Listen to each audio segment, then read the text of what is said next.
ഈ കേരളത്തിൻ്റെ കാര്യത്തിലേക്കൊക്കെ വന്നാൽ എന്തെല്ലാം പ്രോമിസസാണ് തിരഞ്ഞെടുപ്പ് കാലത്ത് ഇവിടെ കൊടുത്തത്. ഒരു സീറ്റെങ്ങാനും ജയിക്കുകയും ഒരു മന്ത്രി എങ്ങാനും ഉണ്ടാവുകയും ചെയ്താൽ ഇവിടെ പാലും തേനും ഒഴുകുന്നാണ് പറഞ്ഞത്. അവസാനം കേരളം എന്ന ഒരു വാക്കുപോലും ഇല്ല. ബീഹാറോ ആന്ധ്രയൊക്കെ എത്ര പ്രാവശ്യമാണ് വന്നത്?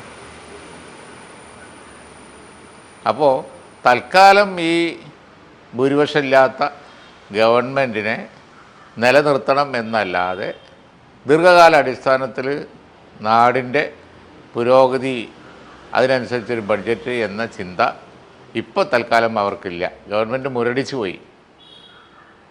ഒന്നാം BJP ഗവൺമെൻറ്റിൻ്റെയും മോഡി ഗവൺമെൻറ്റിൻ്റെയും രണ്ടാം ഗവൺമെൻറ്റിൻ്റെ അത്ര പോലും ഒരു പ്രത്യാശ അവരെ സംബന്ധിച്ച് തന്നെ ഇല്ല. ഇതെങ്ങനെയെങ്കിലും തട്ടിക്കൂട്ടി ഉന്തിത്തള്ളി കൊണ്ടുപോവുക എന്നുള്ളതേ ഉള്ളൂ എന്നുള്ളത് ഈ ബഡ്ജറ്റ് കണ്ടാലറിയാം.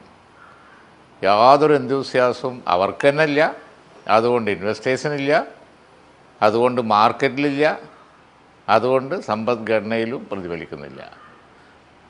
ഈ കേരളത്തെ സംബന്ധിച്ച് നേരത്തെ അങ്ങ് പറഞ്ഞതുപോലെ തന്നെ പ്രതിനിധികളുണ്ടായാൽ വലിയ രീതിയിലുള്ള വികസനങ്ങളൊക്കെ കൊണ്ടുവരും പറഞ്ഞിരുന്നു.